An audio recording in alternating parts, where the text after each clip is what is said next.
जय श्री कृष्ण। स्वागत है आप सभी का मेरे भक्ति भावना यूट्यूब चैनल पर। आज मैं आपको जानकारी दे रहा हूँ अधिक मास की पूर्णमासी यानी 1 अक्टूबर बड़ा गुरुवार और अधिक मास की पूर्णमासी। आप सभी जानते हैं कि अधिक मास 3 साल में एक बार आता है।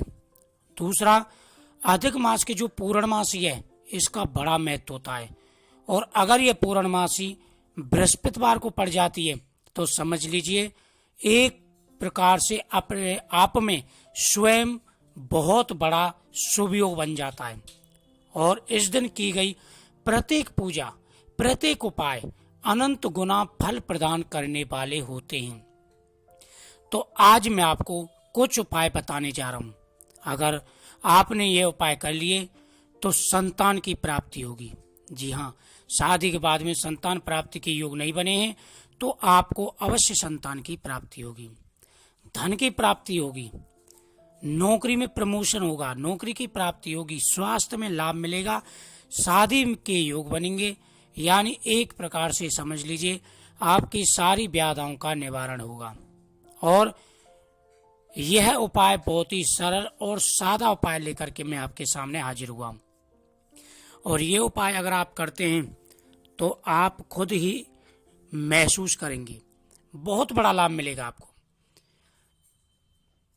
काफी सालों के बाद में ऐसा होता है कि गुरुवार की पूर्णमासी अधिक मास में पड़ जाए और इस दिन ये समझ लीजिए कि किस्मत खुल जाती है इंसान की अगर उपाय करता है।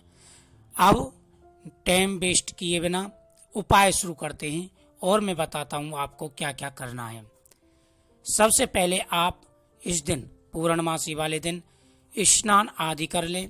स्नान आदि करने के बाद में सबसे पहला कार्य है आपका भगवान सूर्य देव को जल अर्पण करना। स्त्री पुरुष कोई भी हो, भगवान सूर्य देव को जल अर्पण जरूर करें। सूर्य देव भगवान को जल अर्पण करने से हमारी हर परेशानियों का निवारण होता है। सूर्य देव भगवान को जल देते समय लोटे में थोड़े से चावल, रोली और लाल पुष्प जरूर डाल ले, थोड़ी सी डाल ले शक्कर।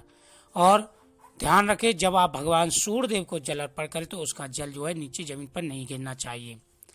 दूसरा, भगवान कृष्ण की पूजा। इस दिन आपको विधि विधान से भगवान कृष्ण की पूजा करनी है क्योंकि अधिक मास में सभी ऋषि मुनि भगवान पुरुषोत्तम की पूजा करते हैं, भगवान कृष्ण की पूजा करते हैं। कोई भी ऐसा ऋषि मुनि नहीं जो भगवान की पूजा ना करे। यहाँ तक कि देवता और स्वयं भगवान शिव ने कहा है कि भगवान शिव भी अधिक मास में पुरुषोत्तम भगवान की पूजा करते हैं।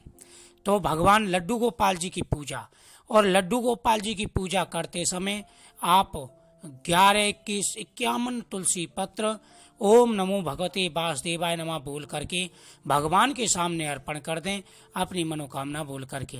उसके बाद में आप उन तुलसी पत्रों का प्रसाद के रूप में प्रयोग करें, आपकी हर मनोकामना पूरी हो जाएगी। अगला उपाय, सुबह स्नान आदि करने के बाद में जब आप सूर्यदेव को जल दे लें, भगवान कृष्ण की पूजा कर लो, उसके बाद में आपको करनी है भगवान विष्णु की पूजा। जी हाँ, आपको बृहस्पतिवार की कथा पढ़नी है। भगवान के सामने स्वास्थ्य चिन्ह जैसे बना हुआ है, स्वास्थ्य चिन्ह आपको बनाना है। शुद्ध देसी घी का दीपक भगवान के सामने आपको जलाना है और शुद्ध देसी घी का दीपक जला करके उसमें थोड़े से डाल दें चावल, डाल दें 2 लौंग, आपकी मनोकामना पूरी होगी। 2 केले या 1 दर्जन केले, 11 तुलसी के पत्ते भगवान विष्णु के सामने अर्पण करें। इस दिन बड़ा महत्व होता है और इस दिन तुलसी पत्र भगवान के सामने अर्पण करने से, भगवान के सामने फल अर्पण करने से हमारे सभी कार्य सिद्ध हो जाते हैं। अगला उपाय, गौ माता की सेवा। यानी आप जब वीरवार की पूजा कर लें, वीरवार की पूजा करने के बाद में आपको करनी है गौ माता की पूजा। सबसे पहले गौ माता के सामने हाथ जोड़ें और प्रार्थना करें, हे गौ माता हमारी आप सभी मनोकामनाएं पूरी करें। क्योंकि गौ माता की कृपा आपके ऊपर हुई तो समझ लीजिए समस्त देवताओं की कृपा आपके ऊपर हो गई। जब गौ माता के सामने आप हाथ जोड़ लें तो गौ माता के मस्तक पर थोड़ा सा टीका लगाएं। टीका लगाने के बाद में आप गौ माता को व्यंजन अर्पण करें। जी हाँ दोस्तों, पूर्णमासी है, गौ माता को व्यंजन अर्पण करें। जो भी व्यंजन आपने घर में बनाए हों सभी व्यंजन गौ माता को अर्पण करें और साथ में थोड़े से गुड़ और चने जरूर खिलाएं। ऐसा करने से आपकी हर मनोकामना पूरी होगी। एक लोटे में थोड़े से काले तिल डाल करके और अगर संभव हो सके तो आप गौ माता के सामने अर्घ दे सकते हैं। गौ माता के चरणों को आप धो सकते हैं और उसके बाद में आप गौ माता की 7 परिक्रमा भी कर सकते हैं। ये बहुत ही शुभ है और अचूक उपाय है। अगर आप ऐसा करते हैं, जो आप बोलोगे निसंतानों को संतान की प्राप्ति होगी, हर मनोकामना पूरी हो जाएगी। उसके बाद में शाम के समय ये उपाय आप कर लेंगे। शाम के समय एक शुद्ध देसी घी दीपक भगवान विष्णु के सामने चढ़ाएं, उनके सामने केले चढ़ाएं और थोड़ी सी हल्दी भगवान के सामने अर्पण कर दें। उसके बाद में आप एक दीपक पीपल वृक्ष के नीचे जरूर जला दें। पीपल वृक्ष के नीचे आपको दीपक जलाना है और अपनी मनोकामना बोलनी है।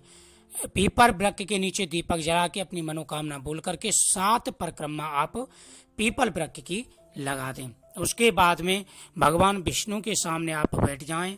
आप ये उपाय जो मैं बता रहा हूँ अपने हिसाब से भी कर सकते हैं, लेकिन उपाय करने ऐसे ही जैसे मैं बता रहा हूँ। भगवान के सामने बैठ जाएं और भगवान के सामने बैठ करके आपको भगवान विष्णु, भगवान बृहस्पति देव के मंत्रों का जाप करना है। 1 माला, 2 माला, जितनी भी आपकी बस की हो, 3 माला भगवान बृहस्पति देव के मंत्रों का जाप जरूर करें। इससे क्या होगा कि अगर आपकी कुंडली में भी अशुभ योग होगा वो भी शुभ हो जाएगा। और इस मंत्र का जाप करने से भगवान बृहस्पति देव की कृपा, भगवान विष्णु की कृपा आपके ऊपर होगी और आपकी सारी मनोकामनाएं पूरी हो जाएंगी। तो आप जो है ये उपाय जरूर करने हैं और भगवान के सामने बैठ कर के सच्चे मन से आपको जो है उनके मंत्रों का जाप करना है। मंत्र आपको मैं बता रहा हूँ। ओम ग्राम ग्रीम ग्रोम सह गुरुवे नमः, ओम बृहस्पते नमः, ओम गुरुवे नमः। इन मंत्रों से आप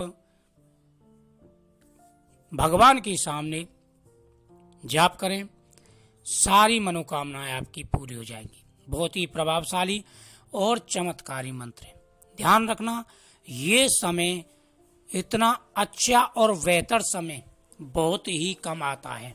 इस चीज का विशेष रूप से आपको ध्यान रखना है कि भगवान बृहस्पति देव की पूजा करने से हमारी सारी मनोकामनाएं पूरी हो जाती हैं। अगर आप इस दिन यानी कहते हैं कि शुभ समय पर अगर कोई शुभ योग आ रहा हो, उसमें भगवान की पूजा की जाए तो उसका फल बहुत ही अच्छा मिलता है। तो बहुत ही अच्छा ये समय आ रहा है, इस समय को नाम निकालें, भगवान की पूजा जरूर करें। आपकी सारी मनोकामनाएं, सारी परेशानियां भगवान विष्णु शीघ्र ही पूरी कर देंगे। तो आप ये जरूर करें और मुझे उम्मीद है आपको ये उपाय बहुत ही अच्छे लगे होंगे। तो भगवान विष्णु आपके ऊपर अपनी कृपा दृष्टि जरूर बरसाएंगे। ओम ग्राम ग्रीम ग्रोम सह गुरुवे नमः।